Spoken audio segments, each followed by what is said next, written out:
오늘 함께 나눌 복음 묵상은 15장 31절에서 46절 최후의 심판 이야기입니다. 사람의 아들이 영광에 쌓여 모든 천사와 함께 오면 자기의 영광스러운 옥좌에 앉을 것이다. 그리고 모든 민족들이 사람의 아들 앞으로 모일 터인데 그는 목자가 양과 염소를 가르듯이 그들을 가를 것이다. 그렇게 하여 양들은 자기 오른쪽에 염소들은 왼쪽에 세울 것이다.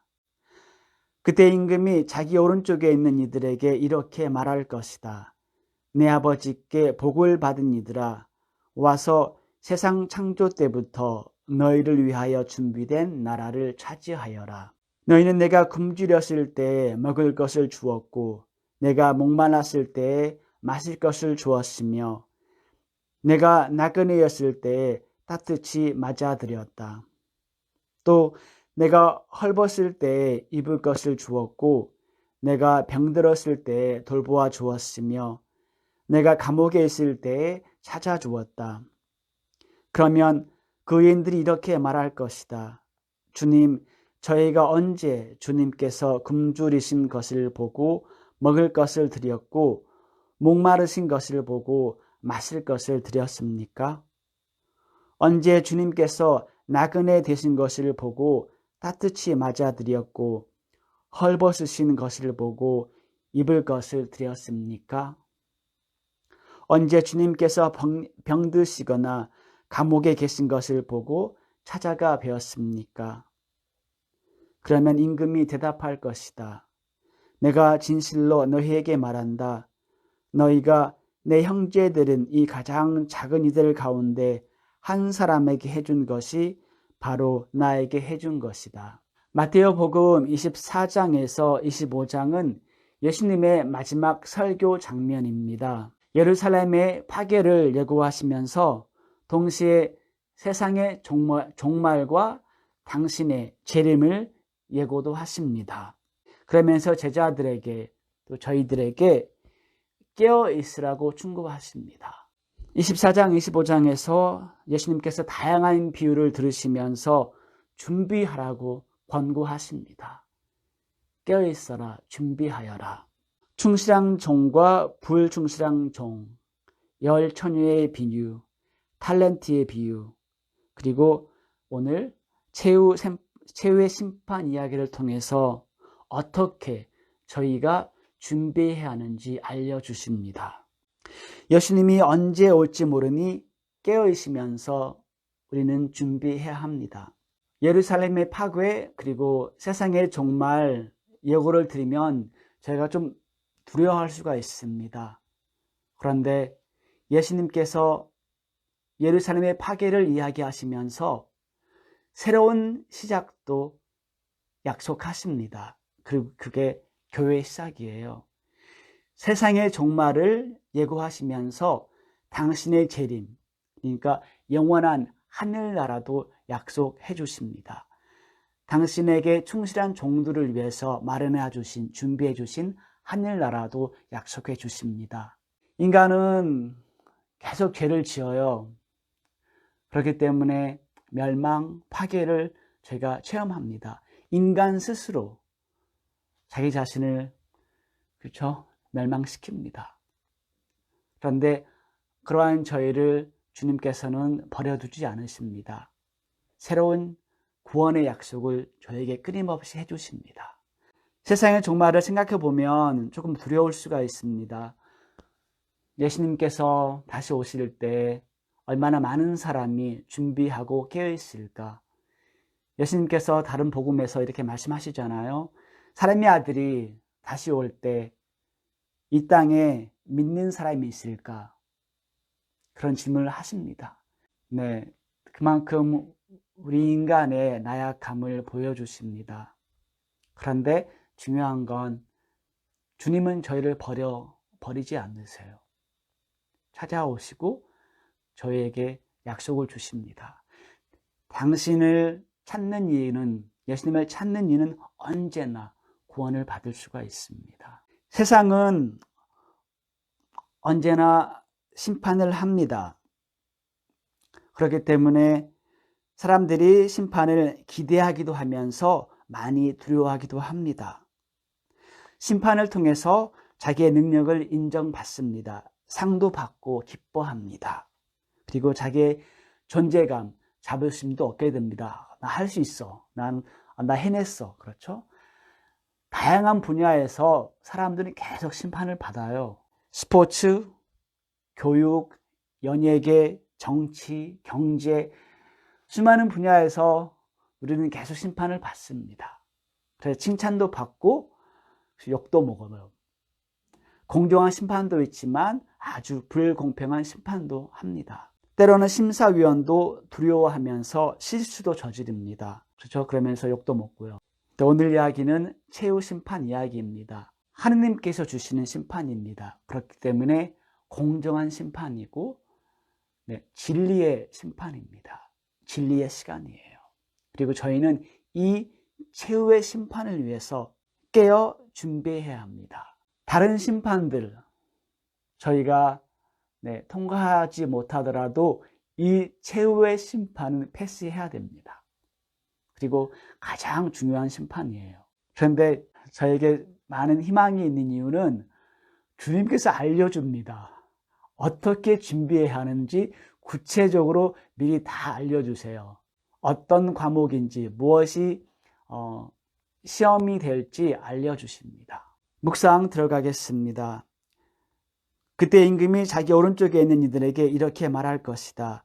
내 아버지께 복을 받은 이들아, 와서 세상 창조 때부터 너희를 위하여 준비된 나라를 차지하여라. 하느님 아버지께서는 저희 모두에게 하늘나라를 주시고자 하십니다. 당신의 충만한 그 상을 저희에게 모두 주시기를 원하십니다. 그것도 아주 기쁜 마음으로. 하느님의 심판은 언제나 공정하십니다. 그리고 동시에 자비로우십니다. 공정하면서도 자비로운 심판이십니다. 그렇기 때문에 저희가 희망을 가질 수가 있어요. 하느님은 빛 자체이십니다. 당신의 빛으로 저희를 비추시기 때문에 하느님 앞에서는 아무것도 숨길 수가 없어요. 우리가 다른 사람에게 우리 자신을 숨길 수는 있지만 때로는 내 자신에게도 숨길 수가 있습니다. 그런데 하느님의 빛 앞에서는 아무것도 숨길 수가 없습니다. 진리의 방이에요. 진리의 장소입니다. 그리고 예수님께서 약속하셨듯이 당신에게 충실한 종들을 위해서, 당신을 사랑하시는 자녀들을 위해서 최고의 잔치, 최고의 하늘나라를 마련해 주셨습니다.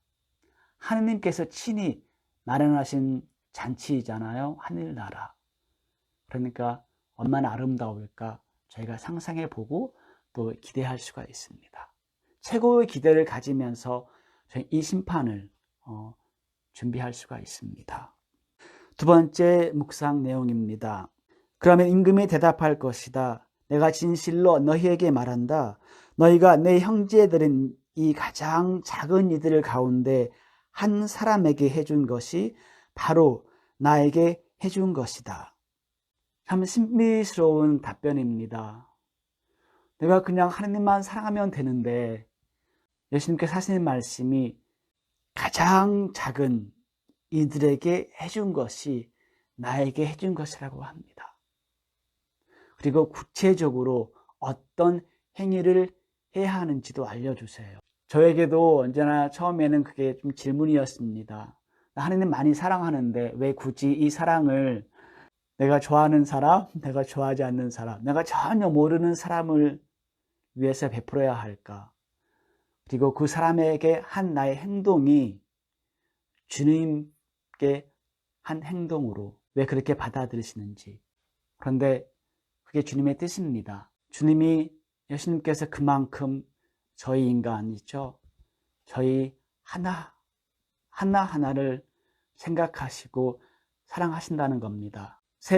특히 세례성사를 받으신 분들은 교회 안에서 하느님과 하나가 됐습니다. 일치가 됐어요. 그러니까 이 뜻은 얼마나 하느님께서 저희를 사랑하신다는 것을 말하는 겁니다. 좀 믿기 어려워요, 때로는. 그렇기 때문에 이 심판의 기준이 쉬운데 동시에 어렵습니다. 쉽습니다. 왜? 알고 있기 때문에. 어렵습니다. 실천이 잘 안 돼요. 하느님의 마음에 드는 그런 사랑 실천, 이웃을 향한 사랑 실천을 하기 위해서 도움이 될 수 있는 건 순수한 사랑입니다. 순수한 사랑. 내가 어떤 사랑을 베풀 때 그게 내 가족이든지 친구이든지 길거리에서 만난 사람이든지 예수님의 마음으로, 예수님을 향한 마음으로 하시면 됩니다. 그리고 오늘 예수님께서 말씀하신 구체적인 사랑 실천은 무엇보다도 자비의 실천입니다. 자비. 그런 면에서 프란시스코 교황님께서 2015년에 선포한 자비의 특별 희년이 생각이 났어요. 교황님께서 발표하신 직서 주제가 기억나시죠? 자비의 얼굴입니다. 자비의 얼굴. 예수 그리스도는 아버지의 자비의 얼굴입니다. 그리스도인이 실천하는 사랑 행위는 자비의 실천입니다. 자비로우신 하느님 아버지, 자비로우신 예수님의 얼굴을 보여주는 겁니다. 저도 이 묵상을 준비하면서 어제 새롭게 발견했습니다. 그때 봤지만 별로 관심이나 그렇구나 생각했는데 형제 자매님들도 다시 한번 보세요. 자비의 해에 나온 그 로고입니다. 로고를 보면 착한 목자이신 예수님께서 자신의 어깨에 한 사람을 짊어지고 있는 모습입니다. 짊어지고 있어요. 예수님께서. 그렇죠? 나약한 사람을, 나의 도움이 필요한 사람을 짊어지고 있는데 그 두 분의 눈빛이 서로 마주칩니다. 주님의 눈과 주님 어깨 위에 있는 사람의 눈이 합쳐져 있습니다. 그게 눈에 띄입니다. 그만큼 하나가 된다는 뜻이죠. 사랑의 표현입니다. 우리가 어떤 사랑 실천을 할 때 그냥 무관심으로 하는 것이 아니라 의무적으로 하는 것이 아니라 사랑의 표현으로 하는 겁니다. 눈을 마주치는 겁니다. 그래서 한 사람을 그냥 눈을 마주치면서 사랑을 베푸는 거하고 그냥 이렇게 베푸는 거하고 좀 많이 다른 것 같아요. 그 사람의 눈을 마주치면서 말도 거내고 아니면 짧은 인사, 미소 그렇게 하면 좀 다르잖아요. 주님께서 저희 그렇게 언제나 자비를 베풀어 주십니다.